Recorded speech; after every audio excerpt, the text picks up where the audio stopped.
Ladies and gentlemen, the federal government want to encourage Americans to do more grocery shopping online. Now, here's the problem. It's great for the average Americans, but not for people that are on SNAP. They're very unlikely to be able to do a lot of shopping online. They will have to go in person. So this came out on USA Today, January 24th, 2020. When the coronavirus first hit, they were talking about a woman that have two autistic children, 10 and 8 years old.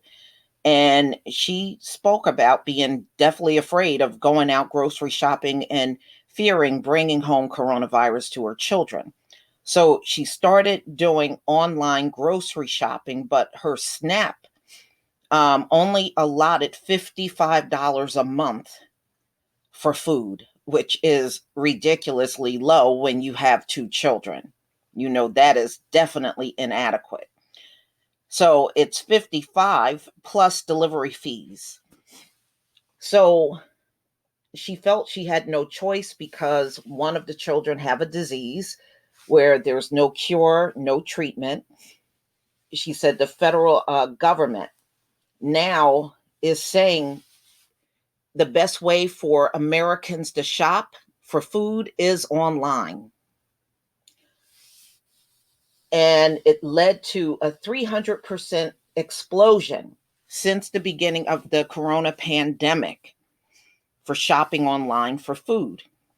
But the majority of Americans that depend on food stamps have no choice but to shop in person because the federal government allows online shopping with SNAP benefits only in limited circumstances in 47 states.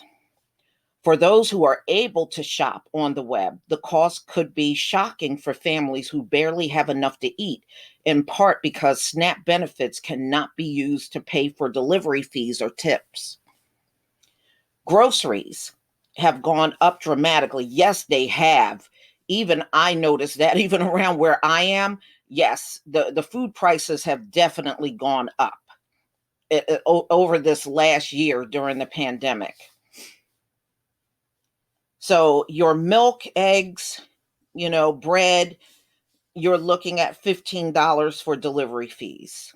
So it has definitely gone up. Of 38 million Americans receiving food stamps, only 1.4 million have been able to purchase food online since 2019, when the U.S. Department of Agriculture began allowing SNAP recipients to shop for food on the web under a limited pilot program. On Friday, President Joe Biden signed an executive order calling on the USDA to expand and extend federal nutrition assistance programs to help millions of Americans who have become unemployed because of COVID-19. But the order made no mention of online food shopping access. Last week, Biden called to extend SNAP benefits until the end of the year as part of his proposal of $1.9 trillion stimulus package to Congress.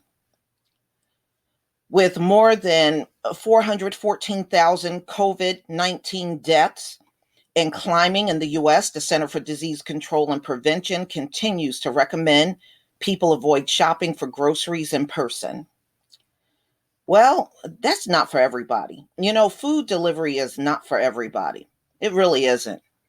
Some people do prefer it, some don't. Some still want to go out and do their own food shopping. Okay, so right now, 50 million Americans are struggling with food insecurity. And ladies and gentlemen, the last time I looked, the food banks are now struggling to get enough food to go around. There's not enough food coming in anymore. They said before the holidays, it was so many donations and food coming from everywhere. But since the holidays have passed, they're not getting that same level of donations and food now. So it's getting tougher even for the food banks. The coronavirus didn't cause the country's hunger problem. No, it sure didn't. It was always there. Before the pandemic, more than 35 million people struggled with food insecurity. Now the number is closer to 50 million, and it's getting worse among, of course, it's always bad among Black people. You know how it is. They always got to throw that in every story. If they're talking about coronavirus, it's bad for us. If they're talking about evictions, it's bad for us. If they're talking about food, it's worse for us. But it's amazing how every time we see them food lines, we see predominantly white people at them food banks.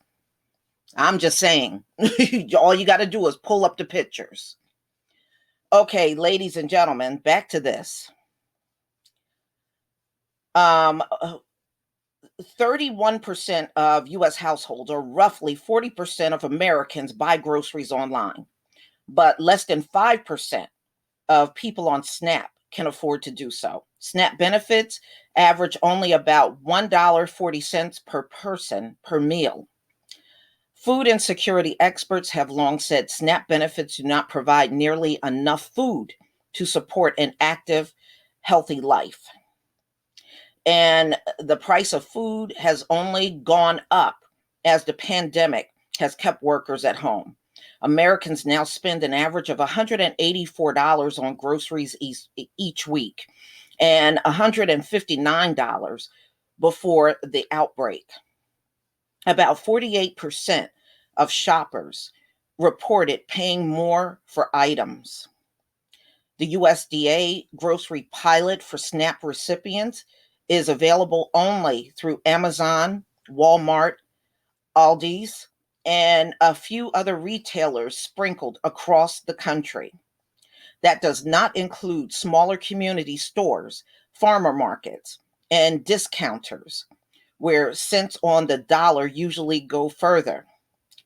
The biggest challenge is that the Agriculture Department must approve every store in each state to take payment through a PIN system, a process that can take a full year and has created a huge backlog. As part of a $900 billion COVID-19 stimulus passed last month, Congress allotted $5 million for technical support to the USDA to expand online food programs. But no changes have been made to absorb the extra costs associated with buying food online despite the public health emergency. The average SNAP recipient says it is way too expensive to shop online. All right. And I do believe that. SNAP recipients purchasing food online can spend more than a third of their total benefits, anywhere else from $45 to $98 on one purchase because of the higher food costs and limited inventory, according to an exclusive data share with USA Today obtained by Freedom of Information Act, request by Unbox, a student-led organization based in California, working to address food insecurity and policy. Online shopping for food stamps peaked in June, right before states began reopening from COVID-19 quarantine restrictions. In some cases, up to 19% in states like Kentucky, then stagnated because of the many barriers to access, researchers say. But researchers said there is very little data on who is using food stamps to buy food online. The lack of data has made it hard for policymakers and administrators to know how to allocate resources and make sure the USDA pilot is successful. In an email to USA Today, Chris Rogers, vice president of retail at Instacart, declined to share how many SNAP users used the platform, but said the program has exceeded our expectations. Rogers said the company acknowledged how delivery and pickup fees could be difficult for the country's most economically vulnerable families. In hopes to help subsidize costs for SNAP beneficiaries, Instacart started waiving delivery fees in December for the first 3 EBT orders for each customer with a valid EBT card associated with their account until March 16th. At the moment, Instacart allow customers paying with food stamps to purchase food only at Aldi's. Rogers said Instacart has lobbied the USDA to approve more retailers on the app. With Amazon SNAP beneficiaries, customers can access more than 100,000 items and get free shipping on orders over $25. SNAP beneficiaries have complimentary access to Amazon Fresh with free shipping on orders $35 in most states. Okay. So I guess they're doing what they can, but I do understand what they're saying. If you're hardly getting that much money, when you start throwing in delivery fees, then how much do you really have to feed your family? So, no matter how you look at it, it's a tough situation for anybody that is on SNAP. And, I have used online delivery occasionally, but I have still gone in the store to, get my own food at the same token. So, yeah, I can understand how it's tough, especially when you have children to feed and then you have a fear of going out there and getting COVID, and knowing that this more contagious and deadly strain is out here and they're claiming it's going to overtake the country by March. Yeah, there's a lot of people that are scared to be out in stores right now. And I completely understand. But y'all, please tell me what you think about this story. How the federal government want more Americans to do their grocery shopping online. Please leave your comment and subscribe. Don't forget to hit on the notification bell, and I'll see you on the next video. Peace, family.